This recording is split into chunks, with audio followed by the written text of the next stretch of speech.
الحمدللہ ساری باتیں تو سامنے آ گئی کہ زندگی کیسے گزارنی ہے، تقوی کے ساتھ گزارنی ہے، عمل صالحہ کے ساتھ گزارنی ہے۔ اگر جس نے اپنی زندگی کو شاندار بنانا ہے تو اس کے اعمال جاندار ہونے چاہیے۔ کیا ہونا چاہیے؟ اعمال جاندار ہوں گے تو زندگی شاندار ہوگی، اگر اعمال بے جان ہوں گے تو زندگی بھی پھیکی ہوگی۔ کیا ہوگی؟ پھیکی ہوگی۔ تو آج ہم اپنے اعمالوں کا محاسبہ کریں۔ اللہ والوں کی صحبتوں کے اندر انسان کو اعمال کے محاسبے کی توفیق مل جاتی ہے۔ یہ ان کے جو یہاں پر آتے ہیں اور ان کے جو بیانات ہوتے ہیں، اس کے بعد ذکر کی جو مجلس ہوتی ہے، اس مجلس کی جو برکات ان کا نزول ہوتا ہے بنی آدم کے قلوب پہ، تو وہ اندر جا کے انسان کو اس بات پہ سوچنے پہ مجبور کر دیتا ہے کہ میری زندگی کا مقصد کیا ہے اور میں کر کیا رہا ہوں۔ اس بات پہ وہ مجبور ہو جاتا ہے، اس لیے کہ یہ چیزیں ساری صحبت اور نظر اور توجہ اور دعا سے حاصل ہوتی ہے۔ سرابی حضرت نے فرمایا نا کہ صحبتوں سے جو انسان دور رہتے ہیں وہ موت سے بھی غافل ہو جاتے ہیں۔ موت ایک اٹل حقیقت ہے۔ کیا ہے؟ ایک اٹل حقیقت ہے۔ اللہ قرآن نے فرما دے کل نفس ذائقۃ الموت، ہر نفس کو موت کا ذائقہ چکھنا ہے۔ اور انسان آج ہم جو گناہوں میں پڑے ہوئے ہیں، اس کی سب سے بڑی وجہ یہ ہے کہ ہم موت سے غافل ہیں۔ کس سے غافل ہیں؟ اگر موت ہمیں یاد ہوتی تو ہم گناہوں میں پڑتے ہیں۔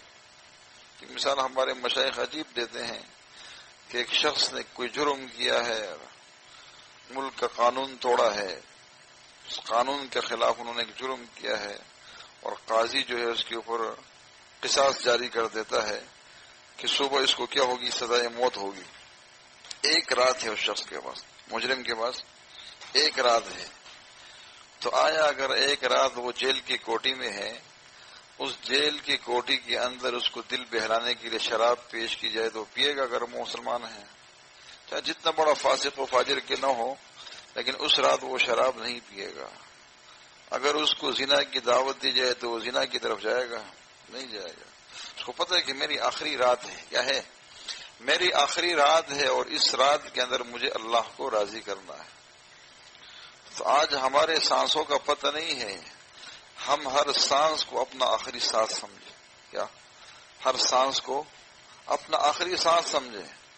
جب انسان اپنے سانس کو آخری سانس سمجھتا ہے اور اپنے سجدے کو آخری سجدہ سمجھتا ہے، اپنی نماز کو آخری نماز سمجھتا ہے، اپنے عمل کو، ہر عمل کو آخری عمل سمجھتا ہے، تو اللہ اس کی وجہ سے اس کو گناہوں سے محفوظ فرما دیتا ہے۔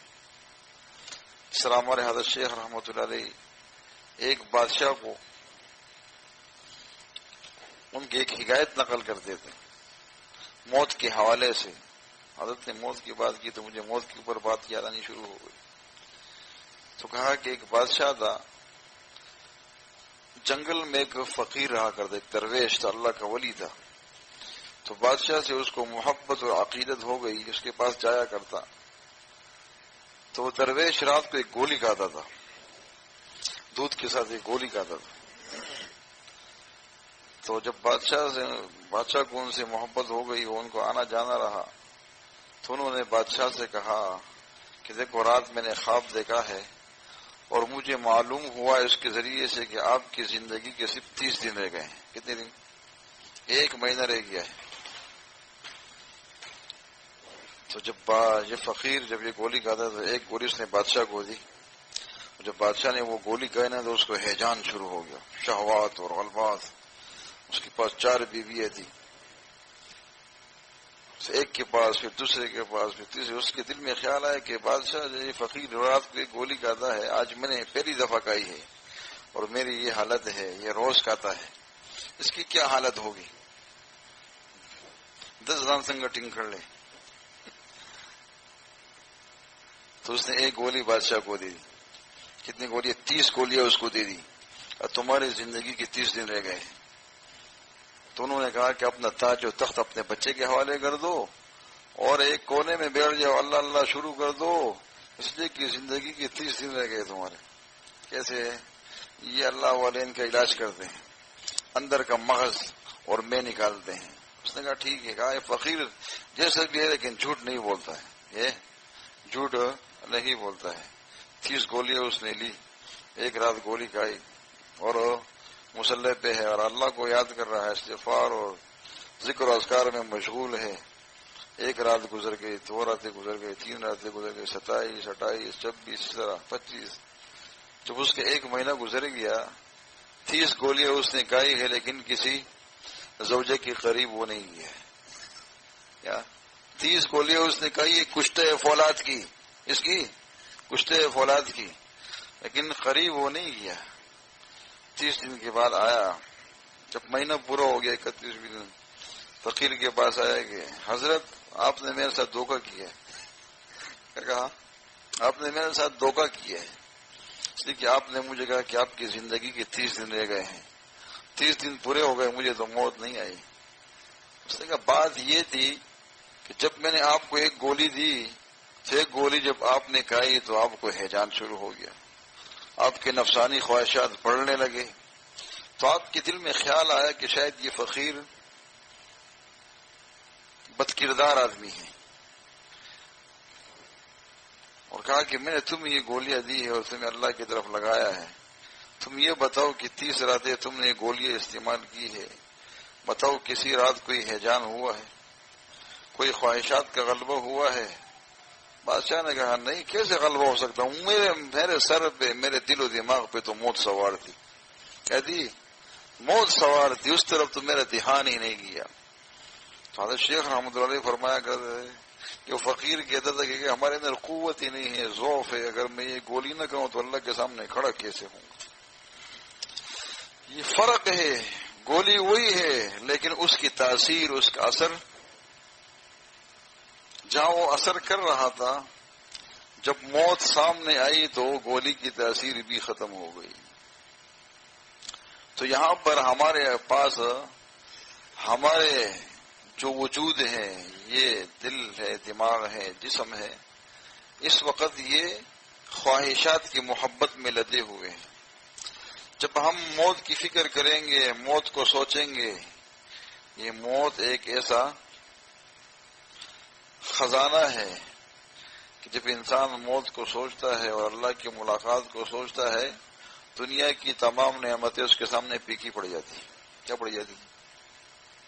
یہ محبت ہے، یہ محبت ہے. اور جن کے سینوں کے اندر اللہ تبارک و تعالیٰ نے ایمان اور معرفت کی محبت رکھی ہے، ان کو موت میں بھی مزہ آتا ہے. کیا آتا ہے؟ موت میں بھی مزہ آتا ہے. حضرت شبلی رحمت اللہ علیہ ہے، آخری وقت ہے، ضعف پڑ گیا ہے، جسم میں ضعف پڑ گیا ہے، ان کو لے کے جاتے ہیں، وضو کرتے ہیں، وضو کرنے کے بعد پھر تو خدام اٹھا رہے ہیں. حضرت شبلی رحمت اللہ علیہ کے اوپر ضعف طاری ہے، تو آپ نے وضو کیا، وضو کرنے کے بعد پھر آئے، ان سے کہا کہ میرے سامنے سے ہٹ جاؤ، میرے اوپر سکرات موت طاری ہے. لیکن پھر سوچا، کہا کہ وضو کرتے وقت میرا ایک عمل رہ گیا ہے. وہ عمل کیا ہے؟ خلال ہے، خلال کرنا، وضو کے انگلیوں کے اندر خلال کرنا، داڑھی میں خلال کرنا. کہا کہ یہ سنت عمل ہے. کیا ہے؟ ہاں. کہا کہ اب مجھے دوبارہ وضو کراؤ. کیا کراؤ؟ دوبارہ وضو کراؤ. تو ان کے خدام نے کہا حضرت ضعف ہے، وضو آپ کا ہو گیا ہے، فرض ادا ہو گئے ہیں، ہاں سنت رہ گئی ہے. اس نے کہا ہائے، یہ ان کو اللہ سے کیسی محبت تھی اور رسول اللہ علیہ وسلم سے کیسی محبت تھی. کہا میں ایسے وضو میں نہیں مرنا چاہتا کہ جس وضو کے اندر میری سنت رہ جائے. میں ایسے وضو میں مرنا نہیں چاہتا کہ جس وضو کے اندر میری سنت رہ جائے اور کل نبی علیہ الصلوۃ والسلام کے سامنے میرا سامنا ہو تو کہا کہ میرا کوئی ایک سنت وہ رہ گئی ہو، اس حالت میں ان سے ملاقات نہیں کرنا چاہتا. یہ محبت ہے. جب انسان اللہ والوں کی صحبت میں جاتا ہے تو ان کو ہر سنت سے محبت ہو جاتی ہے. موت سے تو محبت رہتی ہے لیکن مرنے سے پہلے اپنے سنت کا بھی محاسبہ ہوتا ہے. آج ہمیں نہ موت کا خوف ہے، نہ موت کی فکر ہے، نہ ہمیں اللہ کا استحضار ہے. ہماری نمازیں بے جان ہے، ہماری دعائیں بے جان ہے، ہمارا ذکر اذکار بے جان ہے، قرآن مجید کی تلاوت بے جان ہے. اس لیے کہ ہمارے دل میں صفائی نہیں ہے. کیا ہے؟ دل میں صفائی نہیں ہے، دل میں کدورتیں ہیں. ان کدورتوں کو صاف کرنے کا جو ذریعہ ہے یہ اللہ والوں کی مجلسیں ہیں، یہ ذکر کی مجلسیں ہیں، یہ باغات ہیں. اس کے ذریعے سے انسان کے دل صاف ہوتے ہیں. آپ علیہ الصلوۃ والسلام نے فرمایا اذا مررتم بریاض الجنۃ فارتعوا، جب تم جنت کے باغوں میں سے گزرو تو خوب چھرو. خوسرے گئی. صحابہ نے کہا ہاں، انہوں نے عرض کیا ما ریاض الجنہ یا رسول اللہ صلی اللہ علیہ وسلم. آپ نے کیا فرمایا؟ حلق الذکر، یہ ذکر کے حلقے ہیں. یہ کیا ہے؟ یہ ذکر کے حلقے ہیں، یہ جنت کے باغات ہیں. یہ انسان کی روح کی غذا ہے. کس کی؟ روح کی غذا ہے. آج جسم کی غذا تو ہم بہت استعمال کرتے ہیں، لیکن روح کی غذا سے ہم لوگ کیا ہے؟ ناواقف ہیں.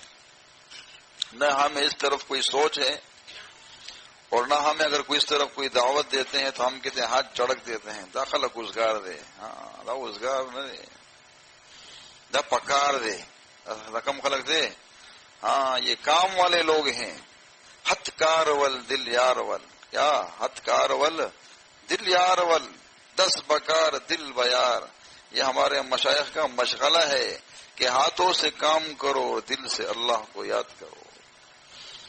یہ ولی ڈرائیور بھی بن سکتا ہے، یہ اللہ کا ولی ڈاکٹر بھی بن سکتا ہے، یہ اللہ کا دوست انجینئر بھی بن سکتا ہے، یہ اللہ کا دوست ایک ریڈیو والا بھی بن سکتا ہے، یہ اللہ کا دوست ایک مولوی بھی بن سکتا ہے، ایک طالب علم بھی بن سکتا ہے، مرد بھی بن سکتا ہے، عورت بھی بن سکتی ہے. ہمارے حضرت شیخ رحمۃ اللہ علیہ فرمایا کرتے تھے کہ ہم لوگ ذکر قلبی کرتے ہیں. ڈرائیور ہے، ڈرائیور کا کام کیا ہے؟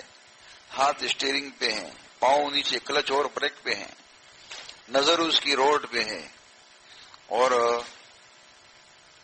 ایک چیز رہ گئی ہے، وہ کیا ہے؟ زبان اور دل. اس سے وہ کیا کرے؟ اللہ کو یاد کرے. ساری چیز مشغول ہے نا، تو اس کو کیوں آپ نے مشغول نہیں رکھا ہے؟ اس دل کو مشغول کیوں نہیں رکھا ہے؟ جب انسان اپنے دل کو اللہ کی یاد میں مشغول نہیں رکھتا تو شیطان اس دل کے قریب ایک چونچ لگائے بیٹھا ہے، سونڈ سی ہوتی ہے. جب یہ اللہ کی یاد سے ذکر سے غافل ہوتا ہے وہ اس کے دل کے اندر اپنی وہ چونچ وہ سونڈ مارتا ہے، وساوس خیالات اس کے دل کے اندر ان چیزوں کو بھر دیتا ہے. تو پھر وہ دنیا کے غموں کے اندر لگ جاتا ہے، دنیا کے غموں سے وہ نکلتا نہیں ہے. تو میرے دوستو، ایک ریڈیو والا بھی اللہ کا دوست بن سکتا ہے. ایسے ایسے اللہ کے ولی ہیں، قطب ہیں. کیا ہے؟ قطب ہے، لیکن بازاروں کے اندر ریڈیو چلا رہے ہیں. مولانا شیخ رحمۃ اللہ علیہ فرمایا کرتے تھے کہ ایک علاقے میں حالات خراب ہو گئے، ایک شہر کے حالات خراب ہو گئے. کسی بزرگ سے کہا کہ یہ حالات کیوں خراب ہوئے ہیں؟ تو کہا کہ جاؤ، اس بازار کے کونے میں ایک مشکی ہے جو پانی پلاتا ہے، مشکی جو پانی پلاتا ہے، ٹپ کونے اسرے جیسے، جاؤ اس سے کچھ پانی تو پیو، اس کا پانی ضائع کر کو دے دو. جب وہ شخص کیا، اس نے کہا مجھے پانی پلاؤ، پیاسا ہوں. اس نے یوں ہاتھ یوں کیے تو اس نے اپنے مشکی کو کھولا، اس نے ہاتھ کھول لیا، پانی نیچے ضائع کیا.